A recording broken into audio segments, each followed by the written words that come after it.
Welcome back बच्चों आज के हम थर्मोडायनेमिक्स के लेक्चर के अंदर कार्नोट साइकिल या हीट इंजन कवर करेंगे। इससे पहले वाले लेक्चर के अंदर हम लोगों ने डिफरेंट डेफिनेशंस देखी थी second law of thermodynamics. So let's start our lecture. Carnot cycle या हीट इंजन,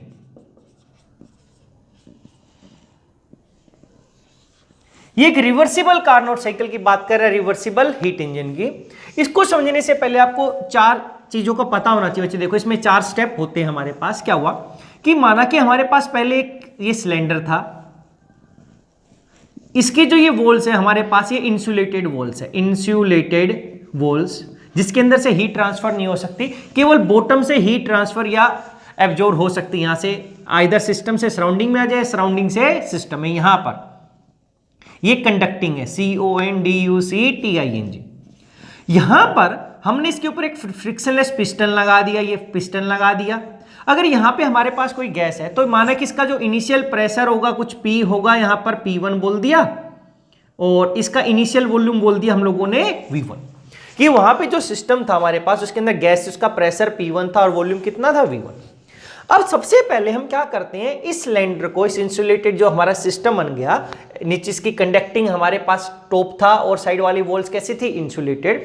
अब इसको हमने एक यहां पर एक हीट रिजर्वोयर रखते हैं। देखो फर्स्ट स्टेप में क्या किया, अब हम इसका एक्सपेंशन करवाते हैं। कैसा expansion, isothermal expansion. Isothermal expansion, isothermal expansion होगा तो क्या होगा, ये पिस्टन ऊपर हो जाएगा। तो इसका मतलब क्या हुआ, इसका जो वॉल्यूम इतना था बच्चे, अगर हम यहां पे बनाए, देखो अब क्या होगा, इस तरीके से इसका वॉल्यूम इंक्रीज हो गया। वॉल्यूम V1 से अगर ये यहां पर आना था तो वॉल्यूम क्या हो गया, ये V2 वॉल्यूम हो गया। यहां पर चला गया वॉल्यूम V2, इंक्रीज हो गया, इससे पिस्टन ऊपर चला गया, वॉल्यूम क्या हो गया, V2, और हमने प्रेशर बोल दिया यहां पर P2। देखो जब गैस का एक्सपेंशन होता है तो work is done by the system. एक बात समझनी पड़ेगी, इसको हमने बोल दिया स्टेप 1, जिसको हमने बोल दिया हमारे पास आइसोथर्मल एक्सपेंशन। अब जब एक्सपेंशन होता है तो work is done by the system. अब वर्क डन सिस्टम करेगा तो उसकी एनर्जी में डिक्रीज आता है। उसकी एनर्जी में क्या आता है, डिक्रीज। अगर आप काम करोगे तो आपकी एनर्जी कम हो जाएगी। जब इसने एक्सपेंशन किया तो इसकी एनर्जी को डिक्रीज हुआ। तो अब हम क्या किया, अगर एनर्जी डिक्रीज होगी तो उसका टेम्परेचर डिक्रीज हो जाएगा बच्चे, क्योंकि टेम्परेचर और एनर्जी का डायरेक्ट रिलेशन है। जैसे इंटरनल एनर्जी क्या होती है, इक्वल्स टू 3/2 kT। अगर टेम्परेचर इंक्रीज करूंगा तो इंटरनल एनर्जी इंक्रीज हो जाएगी, टेम्परेचर डिक्रीज करूंगा तो इंटरनल एनर्जी डिक्रीज। जब work done by the system होगा तो उसकी एनर्जी में क्या आ जाएगा, डिक्रीज। एनर्जी में डिक्रीज आ गया तो इसका मतलब उसका टेम्परेचर क्या होगा, डिक्रीज। लेकिन अब हम क्या करना चाहते हैं कि इसका आइसोथर्मल एक्सपेंशन का मतलब हमने टेम्परेचर कांस्टेंट कर दिया। ये तभी फिक्स है कि जितनी एनर्जी यहां पर उसकी डिक्रीज हुई है उतनी एनर्जी हमें बाहर से मिले। तो हमने क्या किया, जब ये आइसोथर्मल एक्सपेंशन हो रहा है तो हमने इसको एक यहां पे रिजर्वोयर के ऊपर रख दिया जिसका टेम्परेचर T2 है। तो यहां से ये हीट देगा, उतनी हीट इसको मिलेगी जितना एक्सपेंशन के दौरान इसकी एनर्जी क्या हो गई, कंज्यूम हो गई। तो अब इसके अंदर कोई, इसका मतलब जितनी एनर्जी इसने लॉस्ट की थी उतनी एनर्जी वापस मिल गई इसको। तो अब इसके टेम्परेचर पे कोई चेंज नहीं आएगा। तो इस चीज को अवॉइड करने के लिए, ताकि इसकी जो एनर्जी डिक्रीज हो रही तो उसकी वजह से टेम्परेचर डिक्रीज हो रहा था, इस चीज को हम क्या करना चाहते थे, अवॉइड। इसलिए इसका जो टेम्परेचर, अगर पहले इसका टेम्परेचर हमने बोल दिया T2 था, तो अगर एक्सपेंशन होता तो डिक्रीज हो जाता। लेकिन हमने इसको कॉन्टेक्ट में रखा था किसी सिस्टम की जिसका टेम्परेचर T2 था, तो जितना इसकी हीट कम, एनर्जी कम होती रही उतनी एनर्जी हमने इसको सप्लाई करते रहे। इसलिए हम इसको कॉन्टेक्ट में रखते हैं, जिसको हम रिजर्वोयर बोल देते हैं, हीट रिजर्वोयर T2। यानी कि we push the system in contact with the heat reservoir T2. Now during isothermal expansion it will take Q2 amount of heat। हमने बोल दिया कि यहां पर इसने कितनी अमाउंट ऑफ हीट ली है, Q2। ये बोल दिया कितने अमाउंट ऑफ हीट लिए, Q2 अमाउंट ऑफ हीट। क्योंकि जितनी हीट इसकी, इसका मतलब क्या, जितनी एनर्जी गई, जितनी ये एनर्जी एक्सपेंशन में करेगा तो इसने उसको ओवरकम करने के लिए यहां से हीट लेगा कितनी, Q2। ये फर्स्ट था। इसके बाद हम लोगों ने क्या किया, अब इस सिस्टम को यहां से उठा के हमने इंसुलेटेड उसके ऊपर रख दिया। सेकंड क्या, ये इंसुलेटेड बॉक्स के ऊपर रखा। अब दोबारा हम इसके सेकंड स्टेप में करवाते हैं इसका एडियाबैटिक एक्सपेंशन। देखो एडियाबैटिक एक्सपेंशन हुआ तो इसका मतलब क्या होता है, ना तो हीट एब्जॉर्ब हुई है वहां पर, एब्जॉर्ब हुई है, ना ही क्या होगी वहां पे उसकी रिलीज होगी। एडियाबैटिक में हीट क्या हो जाती है, कांस्टेंट हो जाती है, ये कुछ नहीं होगा, हीट क्या हो जाती है बच्चे, कांस्टेंट। ये समझना जरूरी है इसके डायग्राम से पहले एक बार। अब क्या हुआ, अब एक्सपेंशन हुआ तो इसका मतलब कि जो पहले यहां से P1 V2 क्या बन गया, P2 V2 बन गया आइसोथर्मल एक्सपेंशन में। अब जब इसके ऊपर रखा हमारे पास तो इसका वॉल्यूम और क्या चला गया, V2 से क्या चला गया, V3 चला गया, और प्रेशर क्या बोल दिया, P3, क्योंकि जब एक्सपेंशन होगा वॉल्यूम ज्यादा हो रहा है तो प्रेशर क्या होने लगेगा, डिक्रीज। लेकिन इस एक्सपेंशन के लिए बच्चे इसकी एनर्जी कंज्यूम हो गई। अगर एनर्जी कंज्यूम होगी, अब उसको हम सप्लाई नहीं कर रहे इन the form of heat external, तो अब इसकी खुद की एनर्जी कम हो गई। एनर्जी कम हो गई तो इसका मतलब उसकी टेम्परेचर क्या हो जाएगा, डिक्रीज हो जाएगा। तो इसका मतलब इस केस में यहां पर जब ये हमारे पास एडियाबैटिक एक्सपेंशन होगा, यानी कि जब ये यहां से P2 से V2 गया और जब ये यहां से यहां पर चला गया हमारे पास, यानी कि अब यहां पर जब उसका एडियाबैटिक एक्सपेंशन हुआ है, क्योंकि इसका वॉल्यूम V3 हो गया तो ये एडियाबैटिक एक्सपेंशन में हुआ, और तब ऐसा होगा तो इसका टेम्परेचर क्या हो जाएगा, क्योंकि इसकी अब एनर्जी क्या हो जाती है, डिक्रीज, और एनर्जी डिक्रीज तो टेम्परेचर डिक्रीज। तो अब हमने बोल दिया कि अब इसका टेम्परेचर कितना बन गया, T1 टेम्परेचर हो गया, डिक्रीज हो गया, T2 से क्या हो गया, T1। ये एडियाबैटिक क्या हो गया, एक्सपेंशन। फिर थर्ड स्टेप के अंदर हमने क्या किया, अब इसको दोबारा से उठाया हम लोगों ने बच्चे। अब दोबारा से उठा के हम लोगों ने क्या किया, इसका आइसोथर्मल कंप्रेशन करवा दिया, आइसोथर्मल कंप्रेशन। जब हम आइसोथर्मल कंप्रेशन करवाएंगे तो देखो ये V3 वॉल्यूम ज्यादा था, अगर हम देखें तो यहां पे अभी तक क्या था, V1 था, V1 से ज्यादा क्या हो गया था, V2, V2 से ज्यादा क्या हो गया था, V3। अब क्या किया, अब हम इसका कंप्रेशन करवाएंगे। अगर हमने इसका कंप्रेशन करवाया, आइसोथर्मल कंप्रेशन, तो V3 से ये क्या बनेगा, V4 आ गया, इसका कंप्रेस हो गया यहां से, माना कि इसका जो कंप्रेशन हो गया यहां पर हमारे पास आ गया, V3 से कंप्रेस करके हम लोगों ने इसको यहां पे इसका वॉल्यूम कम कर दिया और ये वॉल्यूम हो गया V4। तो यहां पे प्रेशर भी क्या हो गया, P4 हो गया। देखो जब कंप्रेशन होता है तो work is done on the system, work is done on the system. अब वर्क डन होगा बच्चे यहां पर, तो इसको जब एनर्जी मिली, इसका मतलब जब हम सिस्टम पे वर्क करते हैं, कंप्रेशन होता है तो हमें पता है कि वहां पर इसकी एनर्जी, देखो जब वर्क सिस्टम कर रहा था तो एनर्जी डिक्रीज होती है, सिस्टम पे वर्क होगा तो उसकी एनर्जी क्या हो जाएगी, इंक्रीज। तो यहां पर उसकी एनर्जी इंक्रीज, एनर्जी इंक्रीज तो टेम्परेचर इंक्रीज। लेकिन हमारी कंडीशन है आइसोथर्मल की, इसका मतलब हमारा जो टेम्परेचर वो कैसा होना चाहिए था, कांस्टेंट। अब हमारा टेम्परेचर इनिशियल कितना था, T1, तो हम यहां पे टेम्परेचर T1 ही रखना चाहते हैं। वो तभी होगा कि कंप्रेशन से जो इसकी एनर्जी इंक्रीज हुई है, जितनी उतनी एनर्जी ये लॉस्ट कर दे in the form of heat to the surrounding. तो अब हमने बोल दिया कि इसने Q1 amount of heat lost कर दी है हमारे पास, किसको दे दी, यानी कि अब बोल दिया कि यहां पे जो इसका सोर्स का टेम्परेचर था वो कितना था, T1 था। T1 इसलिए बोला बच्चे क्योंकि देखो इसका टेम्परेचर पहले इनिशियल T1 था। अब हमने बोल दिया कि हमने इसको एक दूसरे सोर्स पे रख दिया, टेम्परेचर का सोर्स, जिसका टेम्परेचर इसको हमने बोल दिया सिंक।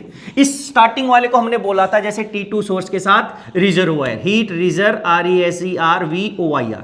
क्या बोला था कि यहां पर कि अब इसका T1 टेम्परेचर था इनिशियली, जब इसका टेम्परेचर जैसे हमने कंप्रेशन करवाया आइसोथर्मल, तो इसकी एनर्जी इंक्रीज होगी तो एनर्जी टेम्परेचर इंक्रीज। मान लो इसका टेम्परेचर T1 से 10 डिग्री राइज हो गया, और अब ये कांटेक्ट किस में है, ये कांटेक्ट में एक हीट रिजर्वोयर के जिसका टेम्परेचर T1 है। तो अब हमें पता है heat high to low flow होगी, तो इस अब ये टेम्परेचर 10 डिग्री राइज हुआ था इसकी वजह से, तो ये कांस्टेंट रखना चाहता है क्योंकि हमने कांस्टेंट आइसोथर्मल कंप्रेशन की बात कर रहे हैं। तो ये जो 10 डिग्री राइज हुआ है इसको ओवरकम कैसे कर सकता है, जब ये हीट लॉस्ट कर दे, यानी कि हीट हाई टेम्परेचर वाले से लो पे चली जाए, यानी कि T1 को ये कुछ हीट रिलीज कर देगा यहां पर। उस रिलीज करने से इतनी रिलीज करेगा ताकि ये जो 10 डिग्री सेल्सियस राइज हमें दिखाई दिया है वो ना दिखाई दे। अगर ये हीट रिलीज नहीं करता तो उसका टेम्परेचर राइज हो जाता, लेकिन जितनी एनर्जी इंक्रीज हुई थी उतनी, तो वो क्या करता है कि उसका टेम्परेचर कांस्टेंट रहे तो वो एक्स्ट्रा हीट रिलीज कर देगा इस T1 टेम्परेचर वाले सिंक को, क्योंकि इसका टेम्परेचर बढ़ गया तो टेम्परेचर हाई से लो ही फ्लो होता है। तो अब इसका टेम्परेचर T1 ही कांस्टेंट है यहां पर। फिर फोर्थ स्टेप में क्या होता है, this is the third step. Fourth step में फिर हम लोगों ने क्या लिखा, इसको इंसुलेटेड बॉक्स पे रख दिया, इंसुलेटेड बॉक्स पे।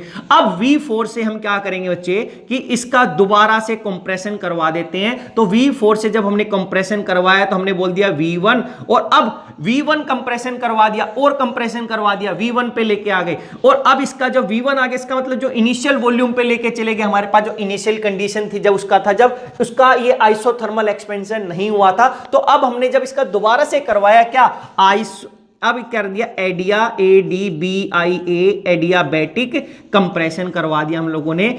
और अब ऐसा करने से हमारे पास क्या हो गया, ये V4 वॉल्यूम इंक्रीज नहीं हुआ था, यहां पे वॉल्यूम क्या हुआ था बच्चे, इंक्रीज हुआ था। यहां पे कंप्रेशन से वॉल्यूम क्या हो गया, डिक्रीज हुआ। अब हमने और ज्यादा कंप्रेस कर दिया एडियाबैटिक, इसका मतलब इंसुलेटेड बॉक्स पे हमारे पास क्या होगा, एडियाबैटिक कंप्रेशन होगा। तो मेरे पास क्या हो गया, पहले वॉल्यूम हमारे P4 था, अब वॉल्यूम मेरा इंक्रीज हो जाएगा। वॉल्यूम कितना बोल दिया हम लोगों ने, P1 की वॉल्यूम, प्रेशर फिर बढ़ जाएगा, हमारे पास प्रेशर बढ़ गया, वॉल्यूम बढ़ गया। जब कंप्रेशन करवाया तो मेरा टेंपरेचर भी बढ़ जाएगा। और क्योंकि अब वो हीट लॉस नहीं कर सकता, क्योंकि ये इंसुलेटेड बॉक्स है, इंसुलेटेड बॉक्स के ऊपर वो हीट ट्रांसफर नहीं होगी, तो यहां पर इसका जो टेंपरेचर था T1, वो T1 से क्या हो जाएगा, यहां पर इसका टेंपरेचर T2 इंक्रीज हो जाएगा। यानी कि दोबारा से टेंपरेचर कितना हो गया, T2 हो गया। कैसे, देखो इन चारों को हम अब एक डायग्राम पे बनाते हैं इस तरीके से, जिसको हम बोल देते हैं PV डायग्राम। ये P pressure, this is volume.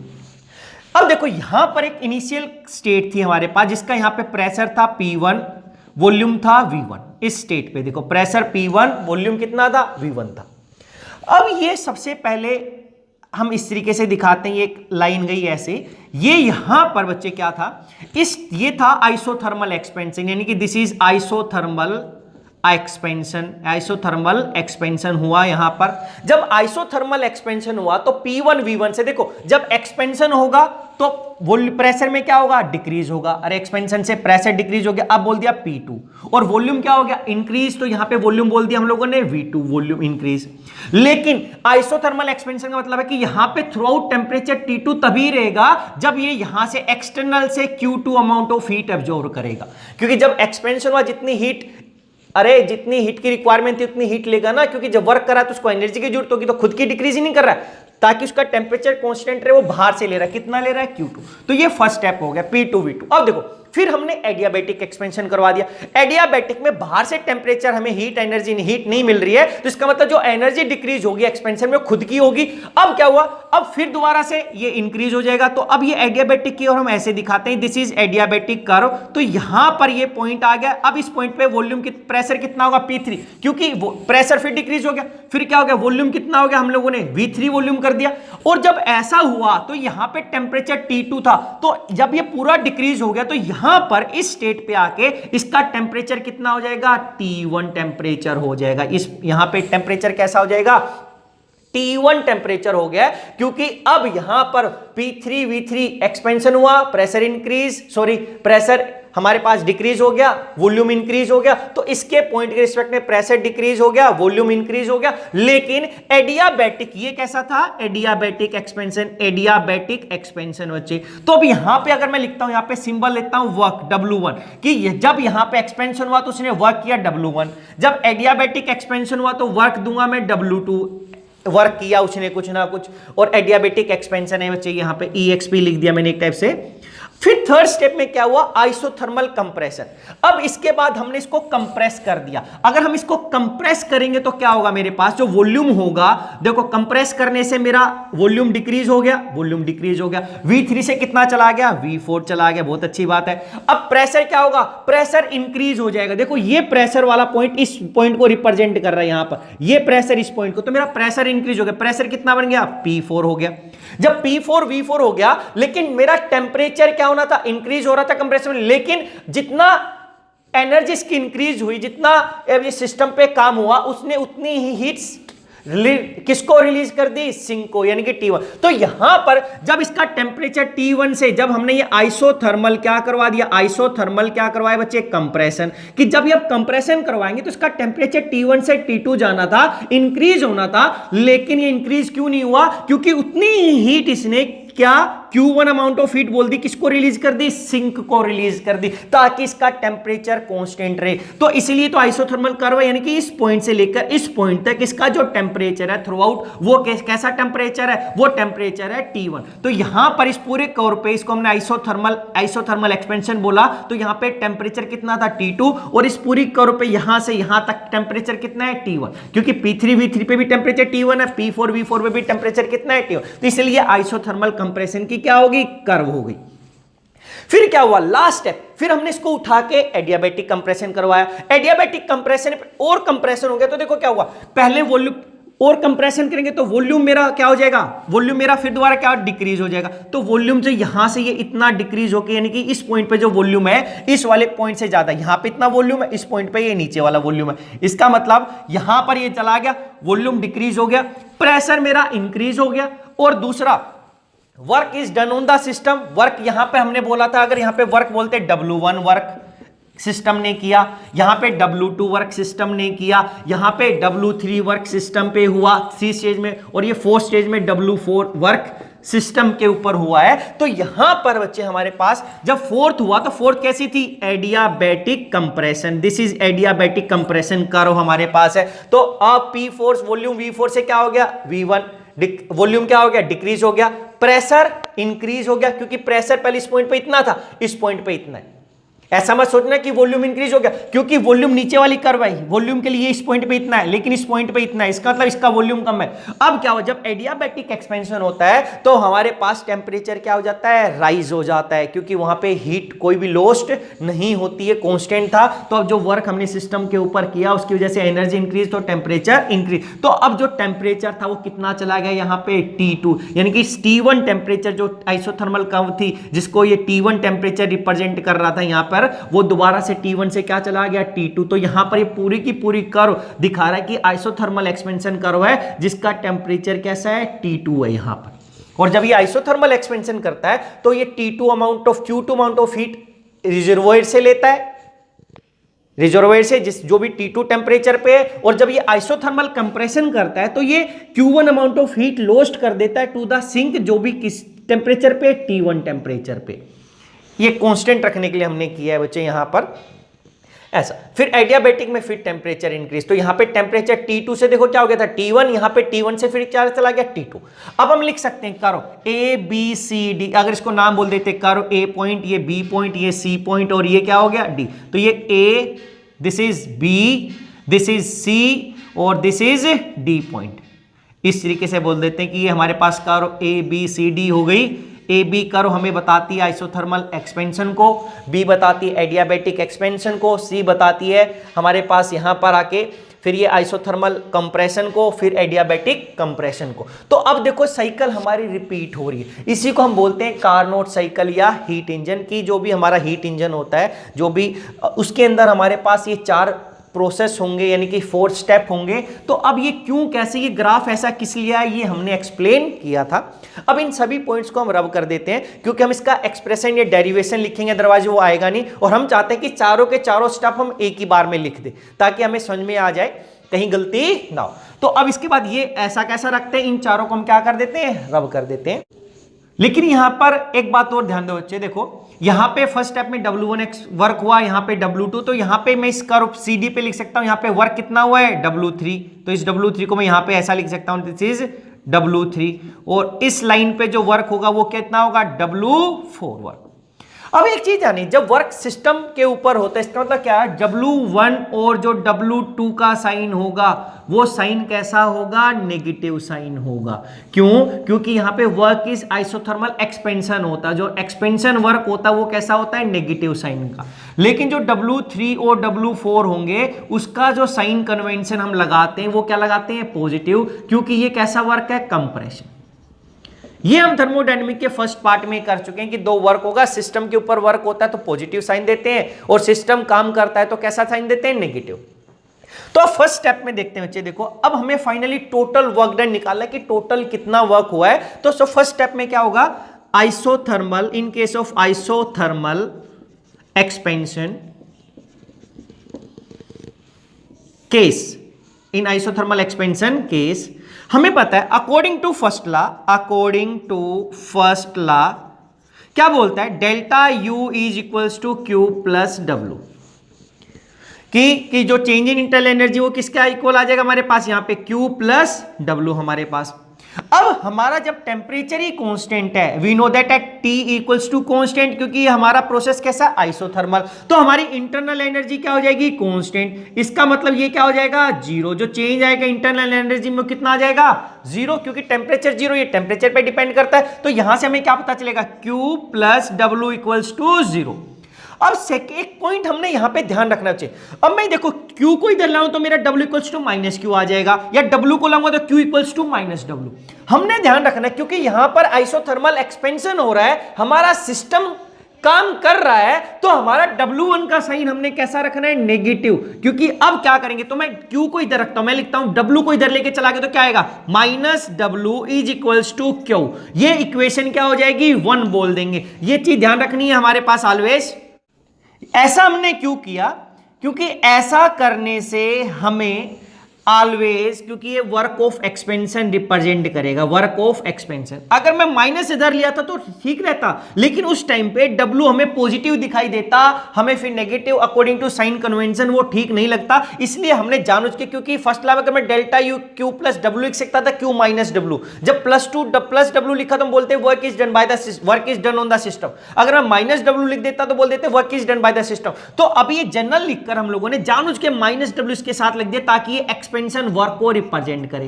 अब हमें पता है, देखो अकॉर्डिंग टू जब हमने केस किया, and we know in isothermal reversible process जो work done by the system कितना होता है, W is equals to minus NRT/Ln final volume upon initial volume, V final upon V initial. ये हम already निकाल चुके हैं कि जो वर्क सिस्टम करता है, work is isothermal expansion, isothermal reversible process में जो एक्सपेंशन वर्क होता है, एक्सपेंशन वर्क यानी कि work is done by the system, वो किसके इक्वल होता है, W equals to minus NRT/Ln final volume upon initial volume. अब ये क्योंकि W नेगेटिव साइन आ रहा है ना, या मैं इसी को माइनस डब्ल्यू लिख देता तो ये क्या हो जाता, माइनस डब्ल्यू इक्वल्स टू, ये इसको रिप्रेजेंट करने के लिए कि वर्क जब सिस्टम करता है तो माइनस साइन देते हैं, तो माइनस इधर आ गया तो किसके इक्वल हो जाएगा, NRT/Ln V final upon V initial. अब हमने इस वैल्यू को पुट अप करना है। अब देखो ये हमारा फर्स्ट केस था, तो यहां पे हमारे पास जो वर्क होगा इस केस में वॉल्यूम, अगर मैं कहूंगा putting the value of W in equation 1 we get. अब हम यहां पे करेंगे तो मैं इस माइनस डब्ल्यू को क्या लिखूंगा, माइनस W1, क्योंकि यहां पर वर्क, ये तो इक्वेशन आ गई minus W equals to Q, according to first law था Q प्लस डब्ल्यू। लेकिन यहां पर इस प्रोसेस के अंदर A से B तक आइसोथर्मल जो एक्सपेंशन केस था या कर्व थी, आप एक केस लिखो या क्या लिखोगे, कर्व ए बी तक हमारे पास क्या हुआ था यहां पर बच्चे, कि अब यहां पे minus W1 is equals to, क्योंकि इसके इक्वल हो गया, इसको लिख सकता हूं क्यू बी इक्वल्स है, इक्वल्स टू NRT/Ln V। अब फाइनल वॉल्यूम कितना हो गया, क्योंकि इनिशियल V1 था, एक्सपेंशन के बाद वॉल्यूम V2 हो गया, V2 अपॉन इनिशियल वॉल्यूम कितना हो गया, V1। तो ये हमारे पास एक इक्वेशन आ गई जिसको इक्वेशन हमने बोल दिया 2।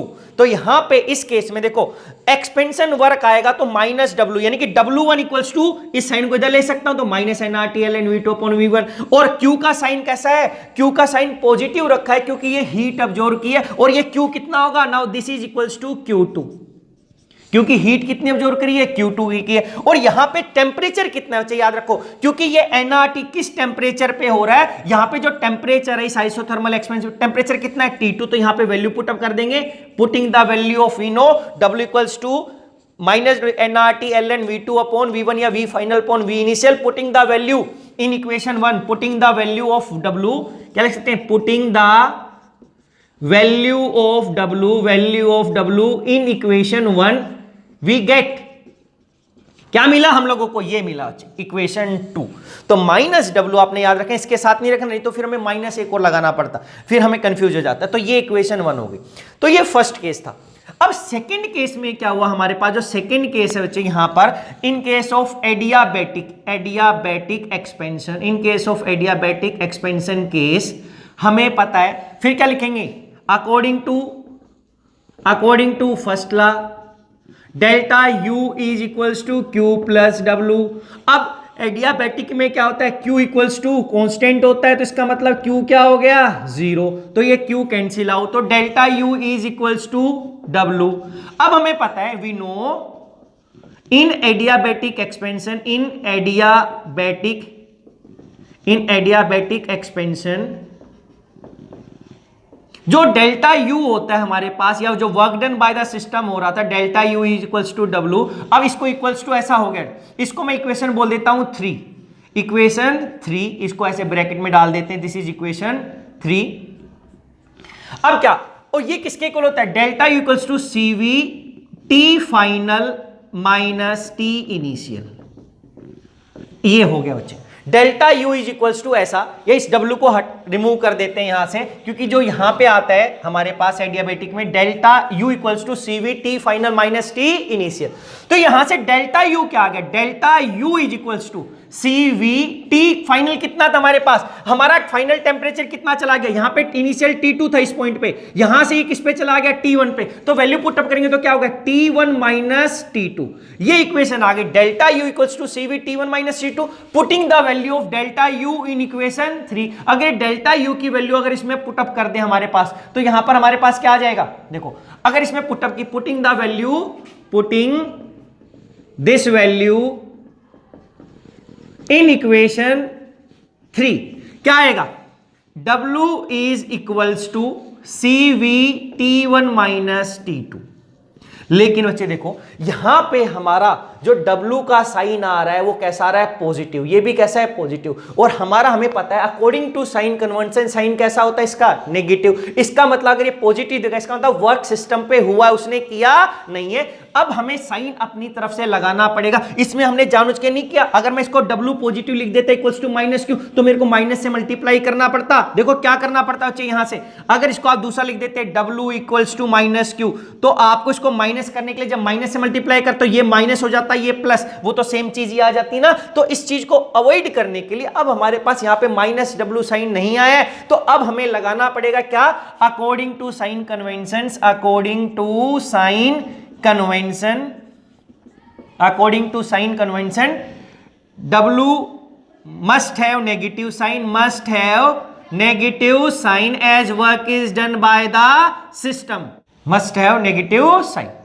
तो अब यहां पे क्या करेंगे, हमें माइनस W लिखना पड़ेगा इसके आगे अपने आप, और this is equals to CV T1 minus T2, ये अपने आप। तो यहां पे माइनस हमने अपनी तरफ से लगाया है यहां पर, कि अब हमने दिखाना है, इसका माइनस का मतलब है कि अब ये रिप्रेजेंट कर रहा है कि इसका एक्चुअल साइन माइनस, क्योंकि W पॉजिटिव या नेगेटिव क्या होगा वो साइन हमें लगाना पड़ता है, तो इसमें हमें लगाने की जरूरत नहीं हुई थी। अब हमें यहाँ पे माइनस W क्या है, CV T1 माइनस T2, या इसी को बच्चे अगर हमें इसको अपोजिट करूं, मैं T2 माइनस T1 करूं, तो यहां से अगर मैं माइनस कॉमन ले लूं तो यहां से क्या होगा, और इस स्टेट के अंदर वर्क क्या हो गया, W2, क्योंकि सेकंड स्टेप है, तो मैं क्या लिख सकता हूं, देयरफॉर माइनस W2, यहां पे वर्क लगा, इसकी वैल्यू पुट अप कर दी हम लोगों ने अब यहां पर इस सेकंड BC कर्व के लिए, तो minus W2 is equals to C। अब यहां से माइनस कॉमन ले लेंगे तो क्या आएगा, minus CV T2 minus T1, तो ये हमारे पास क्या हो गया, एक्सप्रेशन आ गया वर्क का W2, जब ये एडियाबैटिक एक्सपेंशन हुआ है। तो ये हमने लगाया, हमने थ्रू आउट माइनस नहीं किया, इसके आगे हमें लगाना पड़ा था अकॉर्डिंग टू साइन कन्वेंशन, ये मल्टीप्लाई नहीं किया थ्रू आउट, इसको भी आगे माइनस से मल्टीप्लाई नहीं किया, हमने केवल पुटअप किया इसके आगे नेगेटिव साइन, दिखाने के लिए कि ये नेगेटिव है। याद रखना, अगर आप मल्टीप्लाई करते तो ये माइनस का होता, ये माइनस का होता, मल्टीप्लाई नहीं करते, साइन कन्वेंशन हमें लगाना पड़ता है। मान लिया कि W इक्वल्स टू 10 जूल है, अगर बोले सिस्टम वर्क करेगा या सिस्टम ने काम किया तो उसके आगे माइनस 10 जूल लगा देते हैं, अगर work done on the system आता है तो हम उसके आगे पॉजिटिव साइन, तो वो साइन हमें लगाना पड़ता है बाद में। तो यहां से कॉमन लिया तो ये आ गया, तो दिस इक्वेशन को हमने 3 बोला तो ये क्या हो गया 4, और इस केस में हमारे पास जो Q था हमारे पास वो कितना हो गया 0 हो गया सेकेंड स्टेप में। अब हमारे पास आता है थर्ड केस या थर्ड स्टेप हमारे पास, ये क्या था, isothermal compression. Isothermal compression case. तो बच्चे ध्यान रखना, इसमें सबसे कंफ्यूजिंग पॉइंट ये W का साइन ही होता है कि यहां पर क्या करेंगे और यहां पर हम क्या करेंगे। अब क्या हुआ, आइसोथर्मल कंप्रेशन के केस में हमारे पास फिर सेम ही चीज हो गई। हम क्या बोलते हैं, according to first law delta U is equals to Q plus W, delta U क्या हो जाएगा 0। तो अब हमारे पास क्या है, Q plus W equals to 0। अब इसको नाम देने की जरूरत नहीं हमारे पास। अब यहां पर अब मैं W को साइड नहीं लेके जाऊंगा, मैं Q को लेके जाऊंगा। तो ऐसा करने से क्या है, W equals to minus Q। अब इस इक्वेशन को मैं नाम बोल सकता हूं इक्वेशन 5। ऐसा करने से हमारे दो फायदे हो गए, क्योंकि इस केस में मेरे को W का साइन पॉजिटिव रखना था कि कंप्रेशन में क्या होता है पॉजिटिव, और पॉजिटिव आगे ना तो माइनस का आगे इधर लेके आ गए हमारे पास। ये कैसी होगी, इक्वेशन 5। अब यहां पे वर्क कितना हुआ है हमारे पास, तो इस केस के अंदर अगर हम देखें यहां पर हमारे पास, तो वर्क इज, हमें पता है कि अगर ये एक्सपेंशन का वर्क था तो ये नेगेटिव साइन आता है। इन case of isothermal reversible isothermal compression, अगर हमारे पास कंप्रेशन होता है तो हम क्या लिखते हैं, W इज इक्वल्स टू, अब नेगेटिव हटा देते हैं अपने आप, तो ये क्या होता है NRT V final mine upon V initial, ये हमारे पास आता है बच्चे। तो अब यहां पर हमें पता चल गया कि जो हम नेगेटिव साइन यहां पे अपने आप लगाते हैं तो इसको पॉजिटिव कर देते हैं क्योंकि कंप्रेशन हुआ है। अब पुटिंग द वैल्यू, अगर इसके अंदर वैल्यू पुट अप कर दें यहां पर, तो मेरे पास क्या आएगा, देखो किसके इक्वल आ गया, और ये वर्क इस थर्ड केस का है, और इसका सिंबल क्या दिया हम लोगों ने, W3। सिंबल कितना दिया है, W3। और यहां पर जो हीट है Q, वो एक्चुअली Q नहीं है, वो कितनी है, Q1 है, क्योंकि यहां पर जो अमाउंट ऑफ हीट कितनी थी, Q1। पिछले केस में कितनी मानी थी हम लोगों ने, यहां पे Q2। इसको स्मॉल Q2 लिखा है या इसको हमने कैपिटल Q2 लिखा, दोनों में से एक यूज कर सकते थे। अगर स्मॉल Q लिखेंगे तो इसको भी स्मॉल Q कर देंगे यहां पर, अभी ऐसा इसको स्मॉल Q कर देंगे क्योंकि हमने Q लिखा है, या दोनों बड़े भी लिख सकते, तो यहां पे हमें कैपिटल यूज करना पड़ता है यहां पर। तो अब क्या हुआ, now putting the value of W in equation 5, we get क्या होगा, W3 इज इक्वल्स टू क्या आएगा, W3 is equals to minus Q1, this is equals to NRTLN। V final कितना है, ये नेचुरल, ये नॉर्मल लोग हो गया हमारे पास। V फाइनल कितना होगा, वॉल्यूम कितना हो गया हमारे पास बच्चे यहां पे, इससे यहां पर आया तो मेरे पास क्या गया था, V4 upon V1, V4 upon V3, ये हमारे पास एक इक्वेशन आ गई इस तरीके से, और इस इक्वेशन को नाम हमने डाल दिया 6, दिस इज इक्वेशन 6।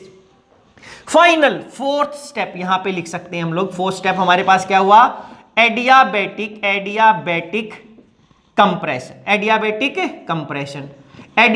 कंप्रेशन में फिर क्या होगा हमारे पास, according to first law delta U equals to Q plus W। तो Q एडियाबैटिक में क्या हो गया, दिस इज इक्वल्स टू 0, क्योंकि एडियाबैटिक में Q इक्वल होता है, और W क्या हो गया, और हमें पता था डेल्टा U क्या होता है in adiabatic, we know delta U equals to CV T final minus T initial, ये ऐसा होता है हमारे पास। अगर हम इसकी वैल्यू पुट अप कर दें यहां पर, we know delta U equals to CV, अब इसके by putting the value we get, तो यहां पे जो delta U equals to W आया था दोबारा से, and by putting the value लिख सकते हैं, देयरफॉर वी गेट क्या मिलेगा हमें, W is equals to CV। अब डेल्टा U की वैल्यू पुट अप कर दी, T फाइनल कितना हो गया, T फाइनल आ गया मेरे पास यहां पे, T2 टेम्परेचर पहुंच गया इस पॉइंट पे, इस कर्व के बाद यहां पे T2, नीचे कितना था T1, तो यहां पे कंप्रेशन में टेम्परेचर राइज हो गया था, तो ये क्या आएगा T2 माइनस T1, और ये W कौन सा आएगा, now it is equals to W4, therefore we get, ये देयरफॉर का symbol, therefore we get W4 equals to CV T2 minus T1। और अब मैं इसको क्या नाम दे सकता हूं, दिस इज इक्वेशन, डायरेक्ट लिखने की जरूरत नहीं थी, and we know delta no equals to CV T final minus T initial, therefore we get W4 equals to CV T2 minus T1, और इक्वेशन क्या हो गई 7। ये हो गया हमारे पास। अब टोटल वर्क डन क्या हुआ, therefore net work done, therefore net work या टोटल वर्क हम बोल सकते हैं, total work is equals to कितना हो जाएगा बच्चे, देखो W1 कैसा होगा, माइनस W1, ये सिंबल है उसका खुद का इसलिए ऐसा लिखा है, plus minus W2 plus W3 plus W4। अब प्लस ये टोटल ऐसा दिखाते हैं, अगर मैं सभी को लिख देता तो ये W कितने के इक्वल था यहां पर देखो, तो माइनस W1 किसके इक्वल आ गया, माइनस W1 किसके इक्वल है, nRT2ln V2/V1, तो क्या आ गया, this is equals to nRT2ln V2/V1 plus minus W2 किसके इक्वल है, माइनस CVT2 माइनस C1, तो अब ये माइनस लगा दूं, minus CVT2 minus T1। W3 किसके इक्वल हो गया, W3 इक्वल्स टू प्लस, अब यहां पे देखो टेम्परेचर T नहीं है, यहां पे टेम्परेचर कितना हो गया था, टेम्परेचर T1। जब हम फाइनल वैल्यू पुट अप करेंगे इसके अंदर, क्योंकि ये टेम्परेचर दिखा रहा है किसके ऊपर, तो इस आइसोथर्मल कंप्रेशन के केस में जब ये आइसोथर्मल कंप्रेशन हुआ तो यहां पे टेम्परेचर कितना था, T1, तो यहां पर क्या आ गया, plus nRT1ln V4/V3 plus W4 कितना हो गया, CVT2 माइनस C1, तो CVT2 माइनस T1, ये heat capacity at constant volume होता है। अब इनका साइन कैसा हो गया, सेम, तो इन दोनों को हम कैंसिल आउट कर सकते हैं, तो यहां से क्या आएगा, nRT2ln V2/V1 plus nRT1ln V4/V3, तो ये टोटल W इसके इक्वल आया बच्चे हमारे पास। अब यहां पर इस इक्वेशन में हमारे पास दो अलग अलग वॉल्यूम वाली अलग अलग केस है, तो अगर इनको एक सेम वॉल्यूम में लिखें तो हमारे पास क्या आएगा वो देख लेते हैं अभी। तो बच्चे यहां पर हमारे पास ये अलग अलग वॉल्यूम वाली टर्म थी। अब हम देखें, देखो ये वॉल्यूम इस साइड इंक्रीज हो रहा था, यहां पे ये प्रेशर इंक्रीज हो रहा था हमारे पास। अब हमें पता है दो एडियाबैटिक कर्व है हमारे पास, we know in adiabatic process, जब भी हमारा कोई रिवर्सिबल एडियाबैटिक प्रोसेस या एडियाबैटिक प्रोसेस होता है तो वहां पे हमारे कुछ रिलेशंस होते हैं, like P V gamma equals to constant, ये हम ऑलरेडी कर चुके हैं हमारे थर्मोडायनेमिक के फर्स्ट पार्ट में। ऐसे ही हमारे पास टी वी गामा -1, ये हीट गामा की वैल्यू क्या होती है, gamma is equals to heat capacity at constant pressure upon heat capacity at constant volume का रेशियो हमारे पास गामा होता है। This is equals to gamma -1 is equals to constant, किसी भी एडियाबैटिक प्रोसेस या कर्व के लिए टीवी। तो अब हमारे पास देखो ये एक इसका रिलेशन का हम यूज लिखेंगे, तो फॉर एडियाबैटिक कर्व हम लिख सकते हैं फॉर एडियाबैटिक कर्व, क्या ये जो कर्व हमारे पास बीसी कर्व पे देखो दो टेम्परेचर है मेरे पास, T2 T1 इधर है, इधर T2 है, यहां पे वॉल्यूम V2 है, यहां पे वॉल्यूम कितना है V3 है। तो यहां पर इस एडियाबैटिक कर्व में मैं क्या लिख सकता हूं, यहां पर P2 this is equal to क्या है, एडियाबैटिक कर्व पे देखो यहां से क्या है P2, सॉरी P नहीं, वॉल्यूम की टर्म में लिखेंगे टीवी रखेंगे, तो यहां पे जो टेम्परेचर था कितना था, T2 था, तो क्या लिख सकते हैं T2, और उस टेम्परेचर पे वॉल्यूम कितना है, उसका जो वॉल्यूम है इस T2 के साथ वो वॉल्यूम कितना है V2, T2 V2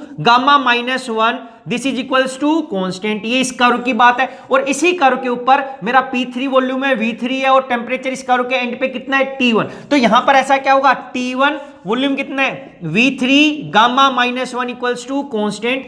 अब ये दोनों कांस्टेंट है तो हम यहां पे क्या लिख सकते थे, T2 V2 gamma -1 is equals to T1 V3 gamma -1। तो यहां पर बच्चे हम अगर इस T1 को इधर लिया तो क्या आएगा T2/T1 this is equals to V2 को इधर तो V3/V2 और ऊपर से क्या कर दें गामा -1। ये इक्वेशन आ गई according to adiabatic curve BC। तो यहां पे भाई दो अलग अलग टेम्परेचर थे, इनिशियल T2 था, फाइनल T1 हो गया, और दो इनिशियल और फाइनल कंडीशन में वॉल्यूम अलग अलग था हमारे पास। तो यहां पर हमारे पास ये रिलेशन आ गया। सिमिलरली हमारे पास अगर हम बात करते हैं फॉर एडियाबैटिक कर्व, हमारे पास दूसरी एडियाबैटिक कर्व कौन सी हो गई, ये एडी कर्व के लिए हम बात करते हैं। देखो एडी कर्व के ऊपर भी सेम हमारा टीवी गामा -1 कांस्टेंट होगा, तो इस पॉइंट ए के ऊपर मेरा टेम्परेचर कितना है T2, तो यहां पे T2 V1 gamma -1 is equals to constant. ऐसे ही यहां पर हमारे पास क्या टेम्परेचर T1 है, वॉल्यूम कितना है V4, तो T1 V4 gamma -1 equals to constant.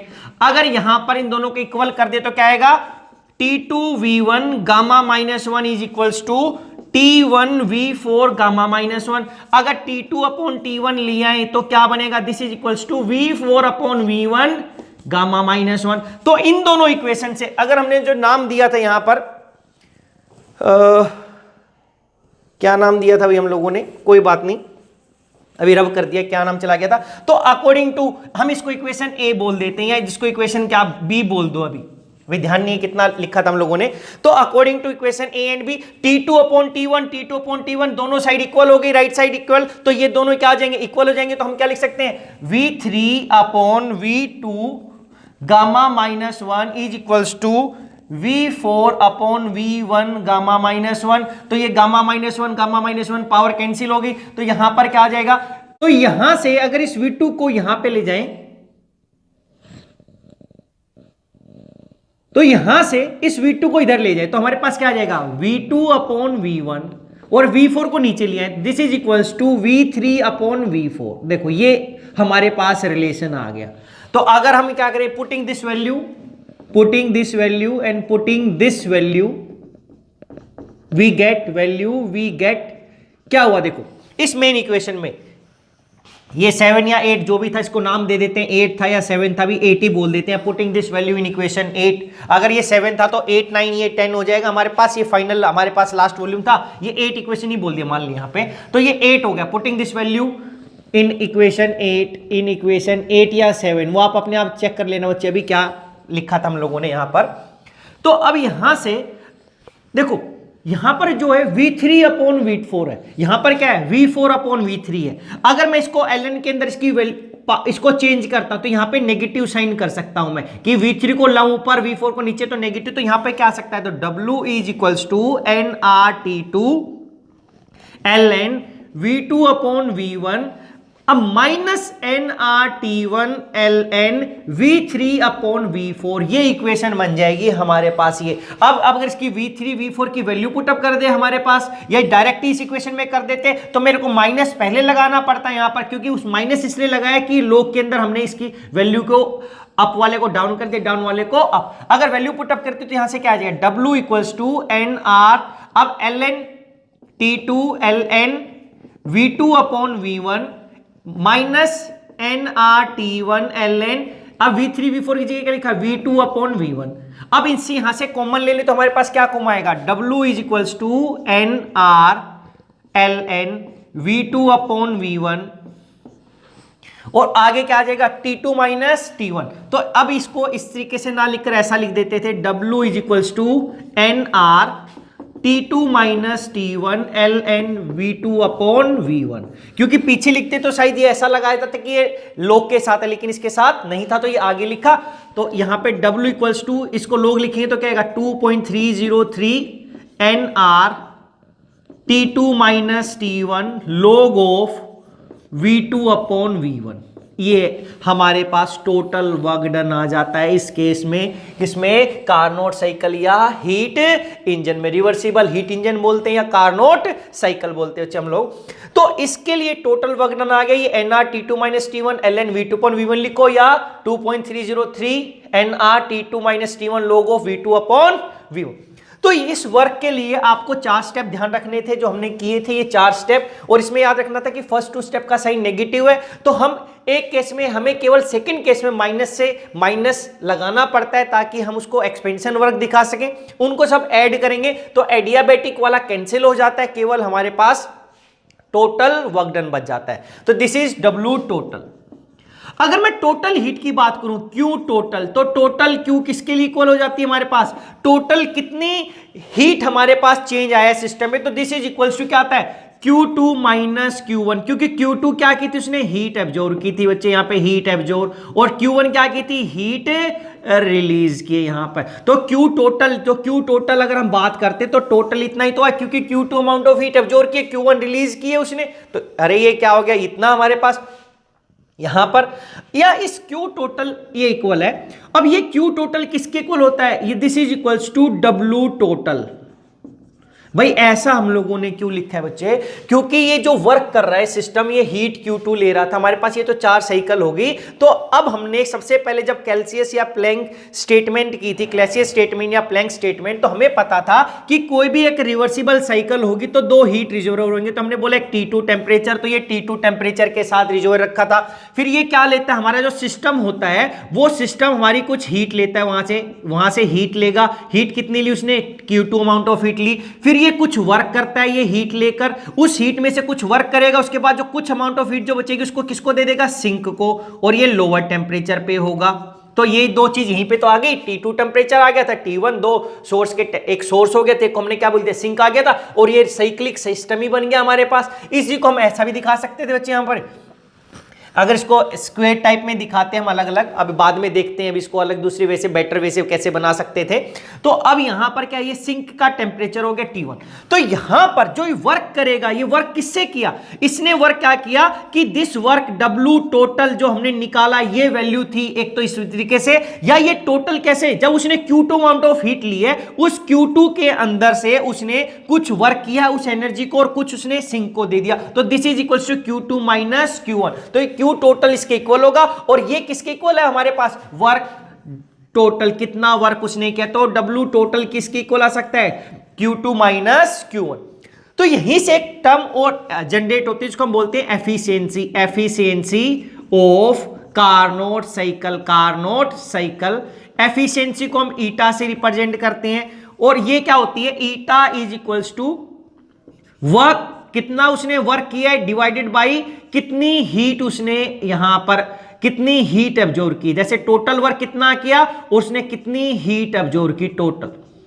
देखो उसने Q2 अमाउंट ऑफ हीट ली थी और कुछ वर्क किया था, अब बाकी हीट का क्या किया उसने लॉस्ट कर दी, उससे हमें कोई लेना देना नहीं है कि उसने कितनी हीट ली और उस हीट लेने के बाद उसने कितना वर्क किया। तो अगर मैं इसका रेशो दिखता हूं कि eta is equals to work done by the system divided by the heat absorbed by the system, इसी को हम बोलते हैं उसकी एफिशिएंसी। अगर मैं इसमें वैल्यू पुट अप करता हूं यहां पर, देखो अब ये क्या हो गया, eta N eta equals to W upon Q2। तो ईटा की वैल्यू पुट अप करें यहां पे, putting the value we get eta is equals to W किसके इक्वल आ गया था, देखो W इक्वल्स टू, अगर मैं इसकी फॉर्म में ना लिखूं तो क्या हो गया, NR T2 minus T1 L log of या sorry LN V2 upon V1, ये इसके इक्वल आ गया, डिवाइडेड बाय Q2 एब्जॉर्ब, कितनी हीट उसने एब्जॉर्ब की है, कितनी हीट एब्जॉर्ब की थी, जब सबसे पहले हम लोगों ने अभी आइसोथर्मल के केस में निकाला था तो वैल्यू हमारे पास पॉजिटिव आ गई थी, वो क्या आ गई थी NRT2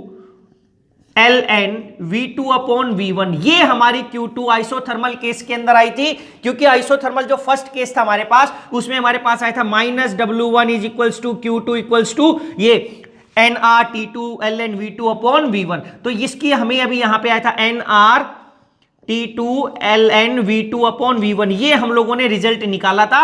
अगर वैल्यू पुट अप कर दे यहां से तो LN V2 अपॉन V1 से ये कैंसिल हो जाएगा, NR से NR कैंसिल हो जाएगा, तो फाइनली इसको हम रब कर सकते हैं क्योंकि इसका हमने काम कर लिया है, ऊपर हमारे पास टोटल वर्क डन आ गया है। तो यहां से हमारे पास ईटा क्या आ गया, eta is equals to T2 minus T1 divided by T2, कि हमारे पास जो टेम्परेचर ऑफ क्या था source minus temperature of sink divided by temperature of the source. अगर ये T1 0 हो गया तो हमारे पास क्या आएगा, eta is equals to T2 upon T1 equals T1 upon T2 equals to 1। अगर ईटा 1 आ गया इसका मतलब उसकी एफिशिएंसी कैसी होगी, 100% होगी। 100% मतलब है कि जितने भी आल हीट जो हमने हीट सप्लाई की वो किस में कन्वर्ट हो गई, वर्क में कन्वर्ट, और ऐसा कभी हो ही नहीं सकता। यही सेकेंड लॉ ऑफ थर्मोडायनेमिक्स बोलता है कि जितने भी it is impossible to convert all heat into work.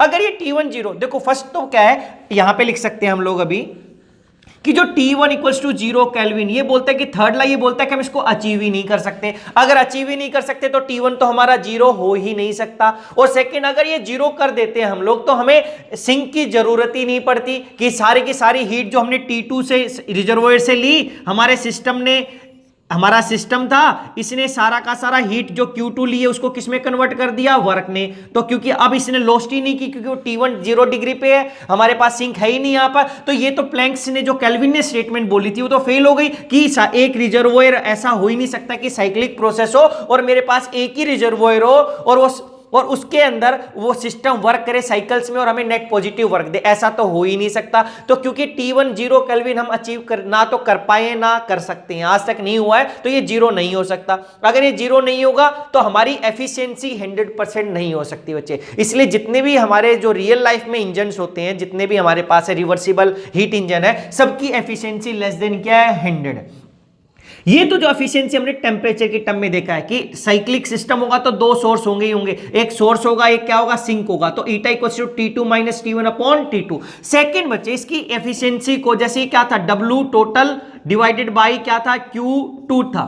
अगर मैं इन द फॉर्म ऑफ हीट की फॉर्म में लिखूं तो W क्या आ गया तुम्हारे पास, अरे W इक्वल्स टू कितनी हीट एब्जॉर्ब की थी उसमें से रिलीज कर दी, जो बाकी हीट इसको किसमें कन्वर्ट कर दिया, वर्क में, तो Q2 माइनस Q1 किसके को आ गया था, W टोटल। अगर मैं इसमें वैल्यू पुट अप करूं तो क्या आएगा, Q2 minus Q1 upon Q2, तो ये भी क्या हो गया, तो हम लिख सकते हैं eta equals to Q2 minus Q1 upon Q2, तो ये भी हमारे पास क्या बताता है, एफिशिएंसी। ये टेम्परेचर की टर्म में है efficiency of A heat engine हमारे पास, और ये किसकी टर्म में, हीट एब्जॉर्ब या हीट रिलीज यानी कि हीट की टर्म में आ गई। इसका मतलब ये कब होगी, जब वो हीट रिलीज ही नहीं करेगा, और हीट रिलीज ना करने का मतलब है कि उसने सारी की सारी हीट वर्क में कन्वर्ट कर दी, तो ऐसा तो पॉसिबल है ही नहीं, ये तो हम बोलते हैं इट इज इम्पॉसिबल। अगर ऐसा हो जाता तो सेकंड लॉ ऑफ थर्मोडायनेमिक्स की जो डेफिनेशन है उसी के अगेंस्ट चला जाता, तो ऐसा पॉसिबल नहीं। तो ये था हमारे पास बच्चे कार्नोट साइकिल या हीट इंजन, जिसमें आपको वर्क का ये एक्सप्रेशन आता है, work is equals to total work आएगा, और किसी भी हीट इंजन की एफिशिएंसी होती है कि वो कितना काम करता है डिवाइडेड बाय हीट एब्जॉर्ब, कितनी हीट एब्जॉर्ब करके कितना काम कर रहा है हमारे पास। और ये हम दो टर्म में लिख सकते हैं, either in the form of temperature की टर्म्स में T2 minus T1 upon T2, और ये हीट की फॉर्म में Q2 minus Q1 upon Q2। और ये याद रखना, कभी भी एफिशिएंसी 100% यानी कि 1 नहीं हो सकती है। तो अब हमारे नेक्स्ट लेक्चर के अंदर हम लोग यहां पर इसके बाद हम देखेंगे कि जो एक साइक्लिक प्रोसेस है यानी कि एक रिवर्सिबल प्रोसेस में, उसमें जो एंट्रोपी चेंज है वो जीरो होता है। इरिवर्सिबल में हम कर चुके हैं कि ऑलवेज ग्रेटर देन जीरो होता है, कि पॉजिटिव चेंज होगा, लेकिन रिवर्सिबल साइकिल के अंदर जो एंट्रोपी चेंज डेल्टा एस आता है वो क्या आता है, जीरो आता है। और उसी के बाद हम करेंगे कार्नोट थ्योरम क्या होती है, और हम एक्सप्रेशन निकालेंगे हमारा